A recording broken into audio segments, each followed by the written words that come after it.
personalidades políticas, entre ellas la presidenta Claudia Sheinbaum, han mostrado su respaldo a la alcaldesa de Uruapan, Grecia Quirós, ante los dichos de Gerardo Fernández Noroña. Campesinos y transportistas rompen el diálogo con las autoridades federales. Amenazan con intensificar los bloqueos carreteros, mientras que la Secretaría de Agricultura anuncia diálogo directo con productores. Dos miembros de la Guardia Nacional estadounidense fueron atacados cerca de la Casa Blanca. Ambos se encuentran en estado crítico. El tirador no ha sido identificado. Y un incendio en un complejo residencial de Hong Kong cobró la vida de 36 personas y hay más de 200 desaparecidos. Más adelante le tendremos imágenes de este terrible incidente.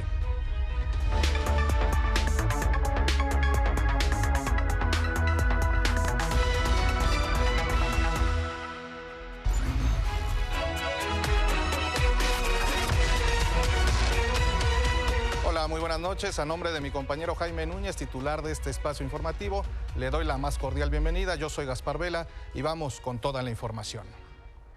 En este espacio le informamos sobre los dichos de Gerardo Fernández Noroña en contra de Grecia Quirós.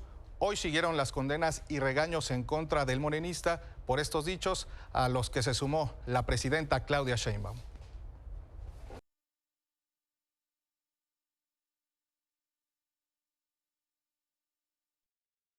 Yo creo primero que en estos casos hay que respetar primero. Pero yo creo que en esa parte pues tiene que haber una sensibilidad para empezar. Ya si hay un asunto de debate político, bueno, pues ya es otro tema.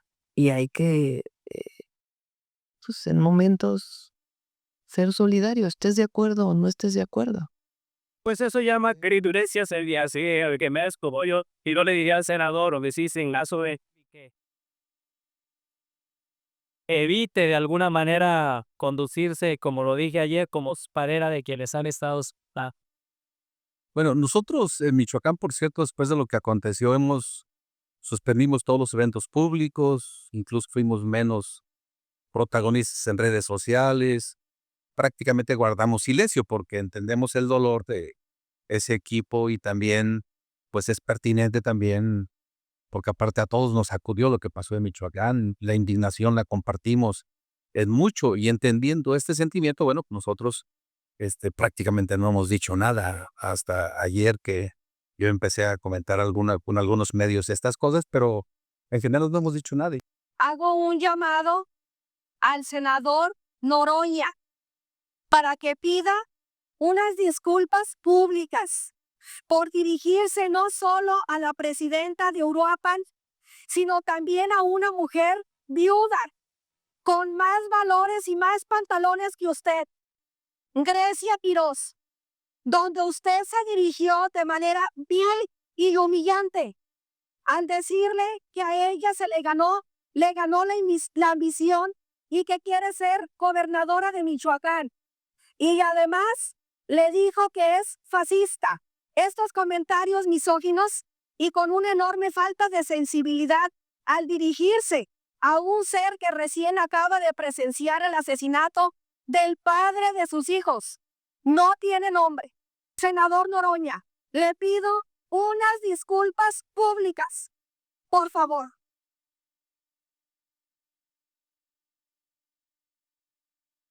Los dichos de Noroña también provocaron un choque entre distintas senadoras. Hubo quienes incluso dijeron que Morena tiene feminismo selectivo. Asumir con responsabilidad cada quien que expresa algo, algún comentario, debe de hacerlo con un sentido común, pero sobre todo con respeto a las y los ciudadanos. Somos un país libre, hay libertad de expresión, cada quien puede expresarse con esa libertad y cada quien es responsable de lo que en un momento dado pueda vertir. No se vale que nos traten como nos tratan. ¿Me entiende? ¿Por qué no cuestionan a Lili Telles? ¿Cómo nos ha tratado? De llenas, de narcogobierno, asociado con los narcos. Yo también tengo familia y una sociedad que me quiere y que me valora. ¿Por qué no la cuestionan a ella? A las morenistas enamoradas de sus golpeadores. enamoradas de Noroña, enamoradas de Cuauhtémoc Blanco, de Félix Salgado Macedonio, de David Monreal. En fin, ellos tienen un feminismo selectivo, en donde critican, juzgan y atacan a quienes tienen conductas, pues sí, impropias hacia las mujeres, pero si son de ellos, son militantes morenistas, hasta los ofenden. Pero a pesar de todos los regaños y dichos en su contra, Gerardo Fernández Noroña volvió a atacar a Carlos Manzo y también a Grecia Quirós. Sí, repite el discurso de Carlos Manzo, que se había ido al fascismo y a la violencia, la verdad. Sí, no es un santo. No, y si les dijera la información que me acaba de llegar, pero no la voy a decir porque me sigan tocando las cosquillas y lo voy a decir sobre Carlos Manzo. Yo inclusive aquí dije, muy bien, Grecia Quirós, que paró todo lo de la violencia, quiere utilizar, aquí lo dije, muy bien, no se prestó a la marcha de la disque generación Z. Y en entrevista con mi compañero Carlos Zúñiga, la senadora del PAN, Verónica Rodríguez, le abrió las puertas a Grecia Quirós, esto de cara al 2027. Debo decirle al senador y recordarle que ninguna mujer en este país, y mucho menos la alcaldesa Quirós, tiene que pedirle permiso a alguien para aspirar a una candidatura. Y ningún hombre puede llamarnos ambiciosas por querer ocupar un cargo no solo de elección, sino de decisión. Hay que recordarle a Fernández Noroña que las mujeres no están solas y que en Acción Nacional, por supuesto, respaldamos a Quirós si quiere ser candidata por nuestro partido o por cualquier partido, porque hoy las mujeres más que nunca debemos estar tomando decisiones. Nacional de la eliminación de la violencia contra las mujeres, por lo tanto, todos los grupos parlamentarios. Las polémicas de género dentro de las bancadas morenistas continúan. Durante la sesión en San Lázaro, Cuauhtémoc Blanco protagonizó una nueva pelea con sus compañeras del Pleno. En esta ocasión insultó directamente a Marta Araceli Cruz, quien le había pedido salir del Pleno. Esto durante la conmemoración por el Día Internacional de la Eliminación de la Violencia contra la Mujer, respondiendo Cuauhtémoc con un beso. Esta tarde la legisladora del PT ya interpuso una denuncia por acoso sexual, a lo que el exfutbolista del América ya respondió. En un comunicado negó que su gesto haya sido una falta de respeto o haya sido una provocación y rechazó todas las acusaciones en su contra. Este caso ya fue turnado al Comité de Ética de la Cámara de Diputados. En este recinto, en pleno ejercicio de mis funciones, fui objeto de una forma de violencia simbólica y sexual, la simulación de un beso, un gesto que algunos intentan minimizar, pero que constituye una modalidad clara de acoso sexual. Lo grave no es solo el acto en sí, que pretendió ridiculizarme, desautorizarme y recordarme que para algunos mi presencia política sigue siendo un espacio que creen tener derecho a invadir. Vamos con más información. Los bloqueos en diversas entidades del país se mantienen, ya que los diálogos que el gobierno federal mantiene con campesinos y transportistas siguen sin llegar a un acuerdo. Durante la madrugada de este miércoles, las pláticas se interrumpieron un par de veces, ya que los inconformes abandonaron la mesa de diálogo. Ante el estancamiento de estas negociaciones, los líderes de campesinos y transportistas advirtieron que no solo no levantarán los bloqueos, sino que los incrementarán en carreteras, fronteras e incluso los accesos a la capital del país. ¿Van a cerrar los accesos a la Ciudad de México mañana en la mañana? Ahorita lo valoramos. No es un hecho entonces. Lo valoramos, pero de que va a aumentar la presión, va a aumentar la presión. Mañana pensamos que vamos a incrementar la presión, vamos a incrementar las tomas de carretera. ¿No les pareció? Pareciera que quisieron volver al viejo esquema, ¿no? En donde se les daba el recurso a los dirigentes y no a la base. Lo que sí les digo es de que el secretario Verdegué cumplirá el compromiso de que acudirá a los estados y directamente a pagar. Yo no tengo otra más que diálogo. Mientras tanto, el secretario de Agricultura, Julio Verdegué, prometió un diálogo directo con los manifestantes. A partir de mañana, el subsecretario Leonel Cota, su servidor y otros altos funcionarios de la Secretaría de Agricultura y Desarrollo Rural vamos a ir a los estados productores de trigo a tener estas conversaciones estado por estado. Entonces, a partir de mañana ustedes nos empezarán a ver desplegados en los estados. Tras estos hechos siguieron los bloqueos por parte de campesinos y transportistas, mismos que ya cumplieron 3 días. Hay que recordar que exigen mayor seguridad, mejores precios y condiciones de trabajo, además de ser considerados en la revisión del TEMEC del próximo año. También se dio a conocer que los estados más afectados son Guanajuato, Tamaulipas, Sonora, Oaxaca y Jalisco. Mientras que la presidenta de México, Claudia Sheinbaum, reiteró el llamado al diálogo siempre y cuando las demandas sean válidas. Cuando hay demandas legítimas se atienden. Hay una mesa y se busca encontrar una salida. Obviamente, pues que esté en el marco de los recursos disponibles. No se puede prometer pues lo que no se es posible entregar.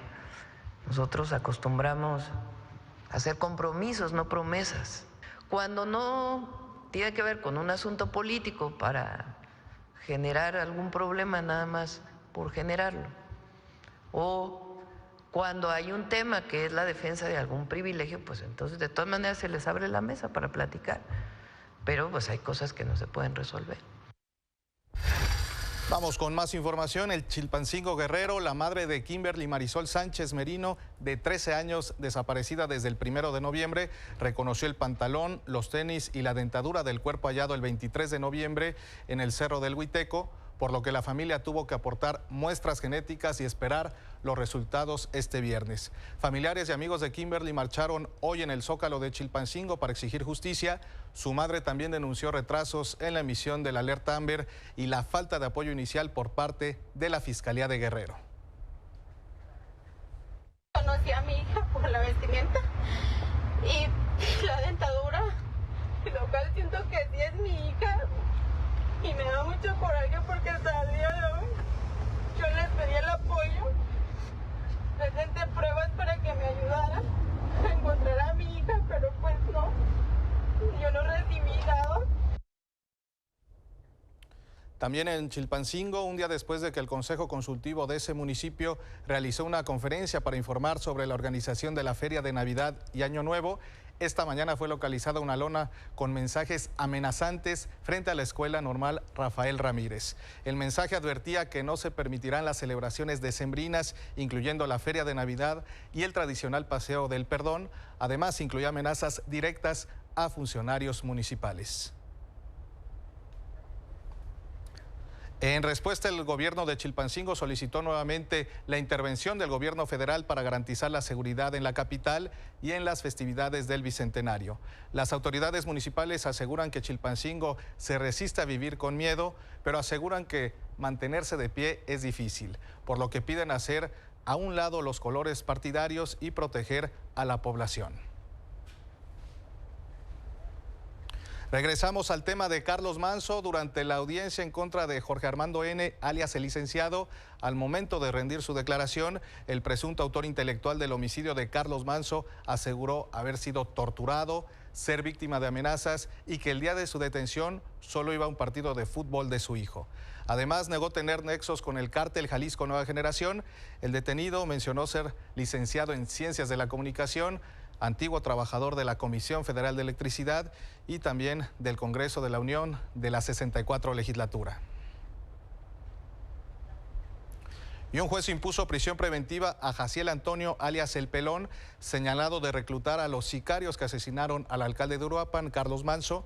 En la audiencia se revelaron extorsiones, amenazas y su vínculo con los implicados en este homicidio.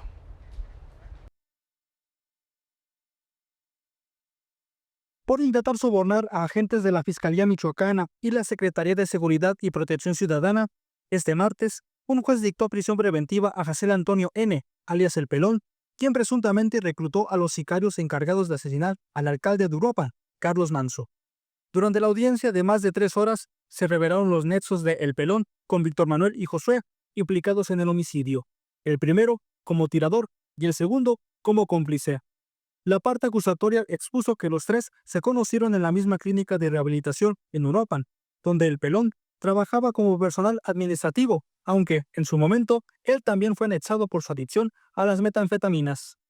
Se reveló que la tarde del 27 de octubre, María Esther, madre de Josué, recibió una llamada del Pelón, quien le exigió un pago de 5,000 pesos, argumentando que su hijo había llevado droga a Uruapan desde otro municipio.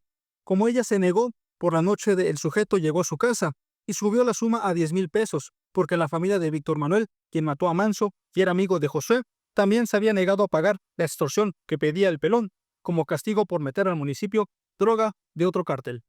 «Despídete de tu mamá», le habría dicho el Pelón a Josué luego de no recibir el dinero, y ese día fue la última vez que la mujer vio a su hijo. De acuerdo con la declaración de la señora, Josué se reportó hasta el 1 de noviembre, día en que fue asesinado Manso, a través de Facebook. En el mensaje, enviado antes del mediodía, le pedía no ceder ante el chantaje del Pelón y le dijo que le extrañaba. 2 días después, recibió otro mensaje de su hijo, diciéndole que lo habían lesionado con unas tijeras a la altura del estómago. Y finalmente, el 5 de noviembre, 2 días después, le pidió avisarle a la madre de Víctor Manuel que había muerto. Ya había sido abatido por una escolta de Manso y tenía que ir a reconocer el cuerpo. Sin embargo, fue una denuncia anónima lo que permitió a las autoridades localizar a El Pelón en un hotel de Uruapan la madrugada del 23 de noviembre.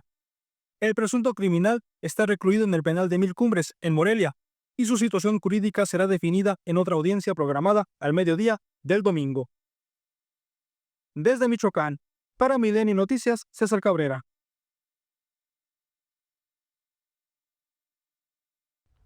Con esto vamos a una breve pausa, pero lo dejamos con La política es así, de Ángel Aguirre Rivero. Estimado auditorio, el escritor Martín Luis Guzmán, en su libro Muertes Históricas, relata con detalles estremecedores los últimos momentos del presidente Venustiano Carranza, traicionado por quien decía ser su aliado, el coronel Rodolfo Herrero. Carranza, ya debilitado y perseguido, fue convencido en dirigirse a Tlaxcalantongo, Puebla, bajo la promesa de refugio y alimento, pero aquel camino sería su sentencia. Por usted, señor presidente, le dijo el traidor, soy capaz de ir hasta la muerte. Así fue como lo llevó directo a ella. En la madrugada del 21 de mayo de 1920, mientras llovía y los caballos se espantaban en la oscuridad, los disparos rompieron el silencio de la sierra. Le gritaban, «Sal, Carranza, te vamos a llevar de las barbas. Sal, viejo traidor, te vamos a conceder el indulto». Dentro de una choza, Carranza intentó levantarse, pero una bala le había herido en la pierna. Poco después, expiró solo entre el frío y la niebla. Don Venustiano agonizaba, su estertor era un ronquido más y más grueso que se iba yendo, que se iba apagando. La respiración se hizo opaca y tenue. Don Venustiano expiró. El relato de Guzmán no solo es una crónica del final de un hombre, sino el retrato de una época marcada por la deslealtad y la ambición. Lo resume bien la frase del gran poeta y cantautor Alfredo Zitarrosa, cuando decía, un traidor puede con 1000 valientes. Buenas noches, estimado auditorio. Gracias por continuar con nosotros. Vamos a temas estatales. El gobernador de Coahuila, Manolo Jiménez, rindió su segundo informe de labores, donde destacó los avances en esta zona de la comarca lagunera, particularmente en el ramo de la seguridad y también de la movilidad. El desarrollo de Coahuila se construye con obras de calidad, con visión de futuro y en equipo. Porque aquí no improvisamos, aquí planeamos, trabajamos y con buenos resultados cumplimos.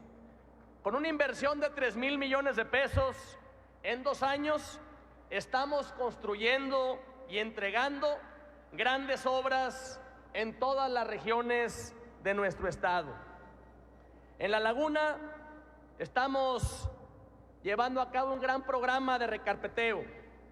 Estamos construyendo el sistema vial Abastos Independencia y el libramiento La Joya La Partida.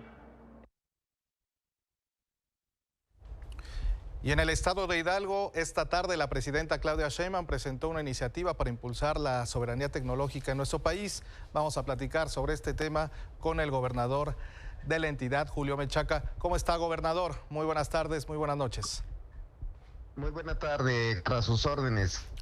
¿En qué consiste, gobernador, este fondo Innovatec NM que se anunció el día de hoy, que anunció la presidenta Claudia Sheinbaum?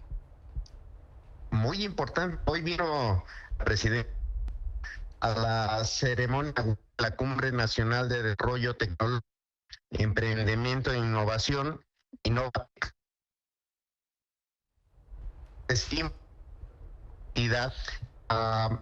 275 proyectos de toda la República, los institutos tecnológicos, después de un proceso de más de 5,000 que la presidenta conoció, cada uno de ellos enfocados tanto al medio ambiente, al sector agropecuario, al sector robótica, aeroespacial, y es una muestra de las y los estudiantes tecnológicos del país.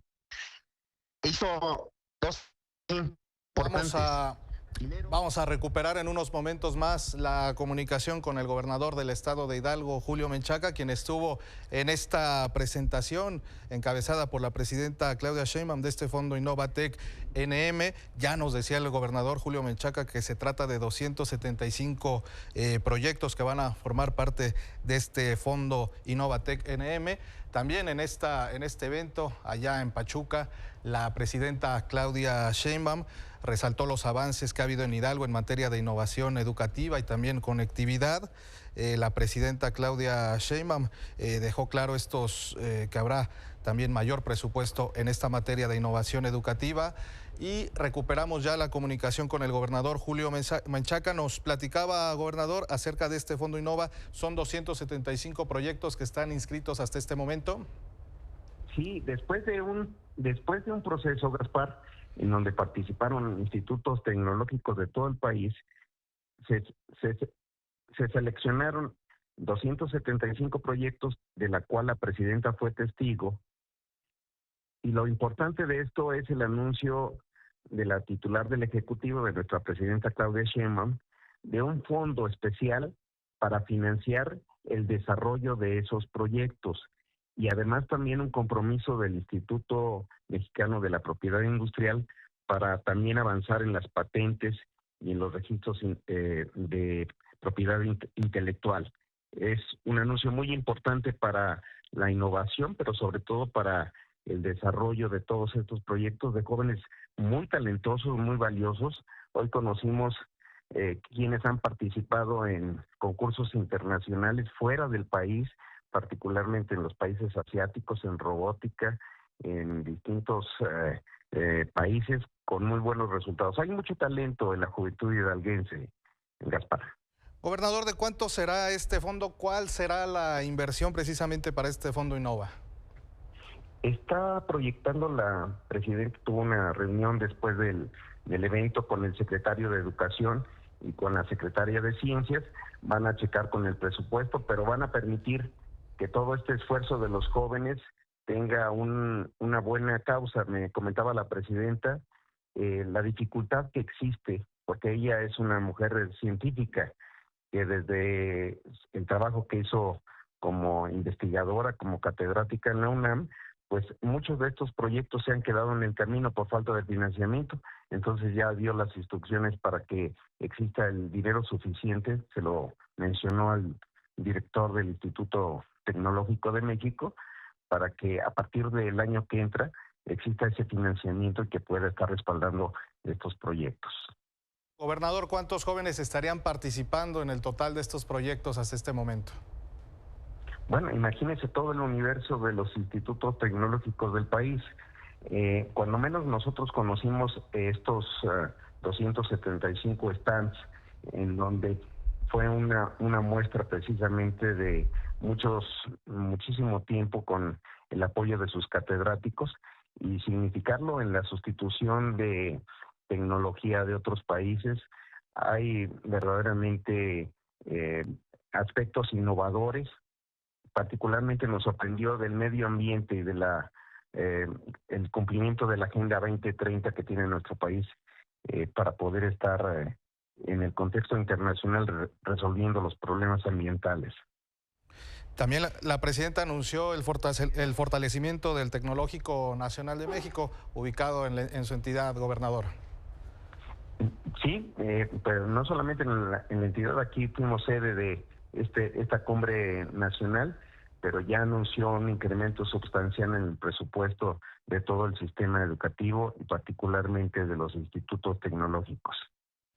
¿Su administración seguirá invirtiendo en estos campos, gobernador, en materia de innovación educativa y también en conectividad?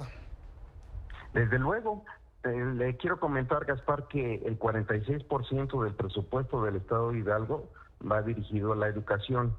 Hoy por hoy, el Estado de Hidalgo tiene el sistema más sólido de los laboratorios STEM.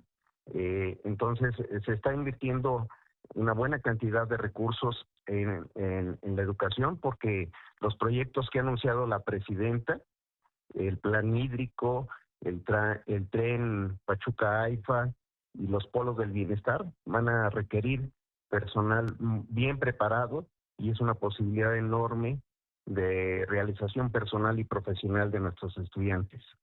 De esta forma se acerca el objetivo que se ha fijado la presidenta Claudia Sheinbaum de que nuestro país sea una potencia científica, gobernador. Es además congruente con la formación de la propia presidenta como científica, Gaspar. Muy bien, gobernador Julio Menchaca, muchas gracias por estos minutos. Estoy para servirle, le hacemos una invitación permanente a todo su auditorio para que visite Hidalgo. Tenemos todas las posibilidades de recibirlos y de atenderlos. Tenemos 9 pueblos mágicos y es una buena combinación del trabajo que realizan las y los hidalguenses con las puertas abiertas del corazón y de su espacio de los municipios. Y ya se viene, gobernador, la temporada decembrina, ya se vienen las vacaciones. Aquí los esperamos, está muy cerca de la zona metropolitana de la Ciudad de México, hay seguridad y hay una gastronomía y un paisaje extraordinario que ponemos a su disposición. Pues ahí está la opción del Estado de Hidalgo para este diciembre, para este enero, gobernador. Muchas gracias por estos minutos. Un abrazo y buena tarde. Hasta luego. Vamos ahora con Manuel Somoza y la información de los mercados. Hola Manuel, muy buenas noches, adelante. Gaspar, me da mucho gusto saludarte y comunicarte que hoy es el 4º día consecutivo donde las bolsas en Estados Unidos, incluido también México, avanzan en forma importante después de que la semana pasada hubieran tenido resultados negativos. Hoy el Dow sube 0.67, el Standard & Poor's se incrementa 0.69, el Nasdaq se adelanta 0.82 y la bolsa mexicana tiene una ligera subida al 0.04%. El tipo de cambio se aprecia y el dólar cierra en 18.33 cuando ayer había cerrado en 18.38, o sea, ganó 5 centavitos el peso. La razón fundamental de este cambio de sentimiento en los mercados obedece a que las apuestas en Wall Street son de que la Reserva Federal sí bajará tasa en el mes de diciembre, en la próxima reunión de esa institución, que si no mal me equivoco, se llevará a cabo el 16 de diciembre. Es mi comentario, mi querido Gaspar. Muy bien, Manuel, muchas gracias por este comentario, por este análisis. Te mando un abrazo. Igualmente a ti y a la audiencia. Nos vemos mañana. Hasta luego. Vamos ahora a temas internacionales. 2 miembros de la Guardia Nacional fueron baleados cerca de la Casa Blanca y permanecen en estado crítico. Así lo informó la alcaldesa de Washington, D.C. Según la policía, un sospechoso se acercó desde una esquina y abrió fuego contra los uniformados que patrullaban la zona. Otros elementos lograron detenerlo de inmediato. Las autoridades consideran que se trató de un ataque directo, aunque aún se desconocen los motivos y el tipo de arma que se utilizó. Las investigaciones continúan para esclarecer el tiroteo y ya arrojaron al presunto autor intelectual. Se trata de Ramanu Lalukanwol. Brief you on the tragic events that happened today at approximately 2:15 local time in Washington, D.C., where 2 of our brave members of the National Guard and the Department of War were brazenly attacked in a horrendous act of violence. They were shot. They're in critical condition. As you can see behind me, we have assembled the full force of both the federal and state and local law enforcement agencies to bring bear all of our resources to make sure we find the perpetrators responsible for this heinous act. Y en Hong Kong se registró un incendio en una zona residencial que hasta el momento ha dejado más de 40 personas muertas, 279 desaparecidas y 29 se encuentran hospitalizadas, 7 de ellas en estado crítico. De acuerdo con los primeros reportes, el fuego comenzó en los andamios exteriores de bambú que cubrían varios de los edificios y que estaban en renovación.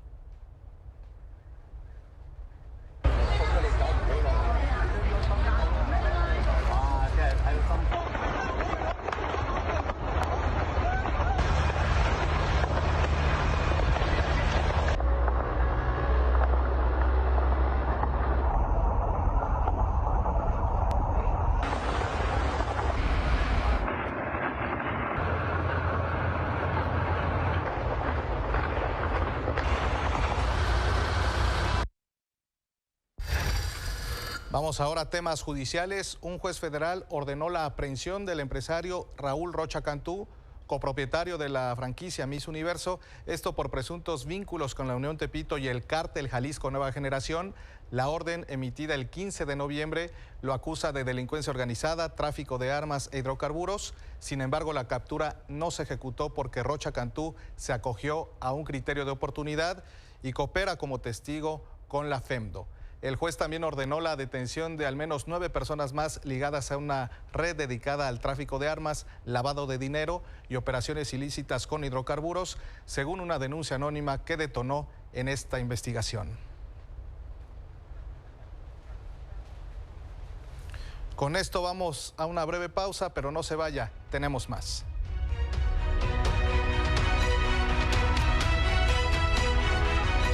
Gracias por continuar con nosotros. Ya está aquí Minelli Ataide y también Ivette Salgado. Ivette, Minelli, ¿cómo están? Buenas noches. Muy buenas noches. ¿Qué tenemos, Minelli? Empezamos contigo. Sí, vamos a empezar con los deportes porque inician ya los cuartos de final de la Apertura 2025. Hoy con 3 partidos, uno bastante noche, por cierto, el de Tigres contra Tijuana. 11, ¿no? A las 11 de la noche, exacto tiempo del centro de México. Evidentemente, bueno, en Tijuana, recordemos 9, ¿no? Que es más temprano, pero a nosotros nos tocará desvelarnos. Y justamente en estos días se abrió la polémica con el tema de Xolos de Tijuana y de Gilberto Mora, este joven de 17 años. ¿Por qué? Porque muchos se habló de pues que la ley del trabajo no permitía que un menor de edad jugara o en sí trabajara, ¿no? Porque para él es un trabajo, en este caso, después de las 10 de la noche. Evidentemente, por eso había muchas preguntas en que si iba o no a jugar, ¿no?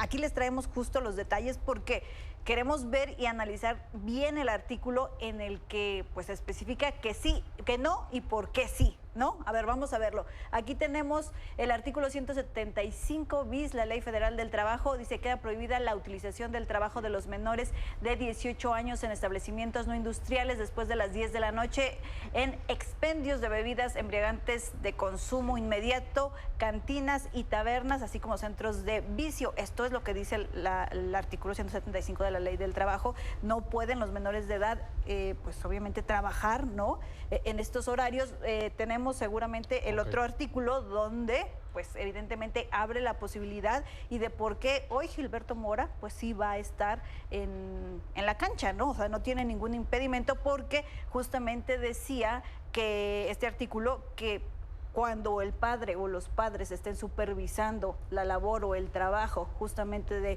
en este caso, Gilberto Mora, pues bueno, no habría ningún problema para que pueda realizar el trabajo. Entonces, por ello es que sí puede, porque aparte no es un trabajo peligroso y esta ley también abre la posibilidad de cualquier trabajo de arte, de deporte, de música, ¿no? Entonces, ahí es donde, pues, los Xolos de Tijuana se recargan para decir que sí puede jugar Gilberto Mora. Ahora, pero en el torneo regular los Xolos juegan más a las 9 de la noche. A las 9 de la noche, pero justo por el uso 11, horario. Exactamente, termina a las 11. Porque se da esta polémica ahorita en el play-in. Es que se da la polémica porque dicen, bueno, ya son las 11 de la noche y terminaría a la 1 de la mañana. Okay. Tienes razón, es una hora horario en la que no podría jugar justamente Gilberto Mora, ¿no? Efectivamente, de las 10 a las 11 de la noche. Pero bueno, eso es lo que acaparó justamente las miradas y obviamente el debate deportivo, pero al final, pues bueno, sí puede jugar Gilberto Mora, esa es la situación.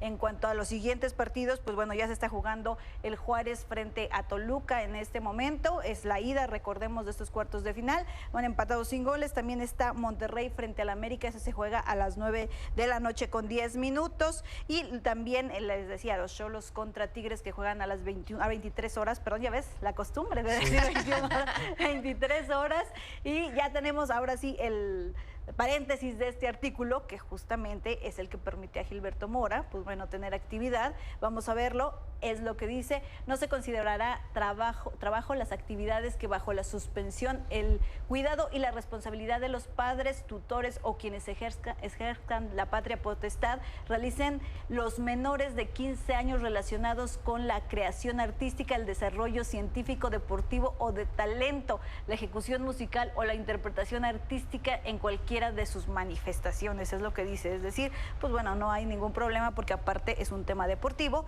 el cual no está considerado como un trabajo de peligro, ¿no? Y evidentemente los padres pues están ahí como responsables también, entonces no hay tema. Va a jugar y es pieza clave, ¿no?, de los Xolos de Tijuana. Exactamente, un jugador que sin duda alguna ha resaltado, ¿no?, incluso ya con selección mexicana. Recordemos que estuvo en la Copa Oro, que ganó justo la Copa Oro con selección mexicana en un partido que dio increíble. Pero también, pues con Xolos de Tijuana ha dado su granito de arena y lo siguen llevando porque seguro será una de las figuras más importantes de nuestro país, que esperemos esté en el Mundial del próximo año, ¿no? Muy bien, Minelli, pues muchas gracias. Gracias, buenas noches. Gracias, Minelli. Ahora vamos con Ivette, que hay Ivette Salgado. Tenemos una entrevista bien interesante, la verdad, porque hace 10 años Stranger Things llegó a la pantalla junto con todo el fenómeno que implicaba Netflix como uno de los primeros streamers, y empezamos a ver series de gran formato realizadas con gran calidad alrededor del mundo, teniendo éxito, y en particular esta, desarrollada por los hermanos Duffer, alcanzó un éxito global a tal magnitud que de verdad se convertía en el contenido más visto en inglés alrededor del mundo. Y pues bueno, aunado a todo lo que generó respecto a la nostalgia ochentera, respecto a todo lo que tenía que ver con pues regresar a esa época y reconectar, identificarnos con todo lo que había en pantalla, un grupo de amigos muy al estilo de los Goonies y todas estas películas de los 80 que también marcaron generaciones completas. Pues llegaron estos chicos y sacudieron al mundo, literal, y ahora se están La vida despidiendo. sin celular, entonces, Exacto, ¿no? exacto. Conectar con esa época es bien bonito. Entonces, bueno, pues se están despidiendo. Esta es la 5ª temporada justamente, y están diciendo adiós a toda una generación que creció con ellos. Ellos estaban súper chiquitos cuando comenzó todo este fenómeno. Ahora ya están en una etapa de madurez. Millie Bobby Brown, que es la protagonista, recién acaba de adoptar a su hijo. Entonces, bueno, la vida les ha cambiado enormemente. Crecieron con la historia. Los personajes, por fortuna, se pudieron desarrollar de una forma muy orgánica, que nunca se sintió una historia forzada. Y eso es todo lo que vale de esta historia. Yo no sé si ustedes tuvieron la oportunidad de verlo, pero pues bueno. Sí, yo sí la vi. Ahora tenemos la 5ª temporada, y esto es lo que dicen dos de sus protagonistas respecto a estar dando el cierre, pero sobre todo en el caso del actor que interpreta a Vecna, pues también convertirse en todo un ícono y despedirse con una fuerza tan profunda, retratando la oscuridad de la historia. It's been almost 10 years since the first episode of Stranger Things, so how has it been for you to be part of this journey all these years and to finally say goodbye to a show that shaped a whole generation? Yeah, it's been such a huge part of my life, and I grew up on the show. I joined in season 2, so I think at that point I really felt like the new kid, and it's amazing to kind of see how, yeah, I feel more cemented into the show, and now saying goodbye to it, it just feels, it's like really hard to fathom because it's been a huge part of, yeah, all that I've known. Ya se estrenó hoy a las 7 de la noche, así que ya pueden acceder a los primeros 4 capítulos de la 5ª temporada. Muy bien, esta 5ª y última, ¿verdad? Exacto. Muy bien, muchas gracias. Gracias, un gusto. Gracias, Minelli. Buenas noches. Y gracias a usted por el favor de su atención. Ya nos vamos, pero lo invito a que se quede como cada miércoles con mis compañeras Elisa Laliz y Paola Barquet en Mujeres con M de Milenio.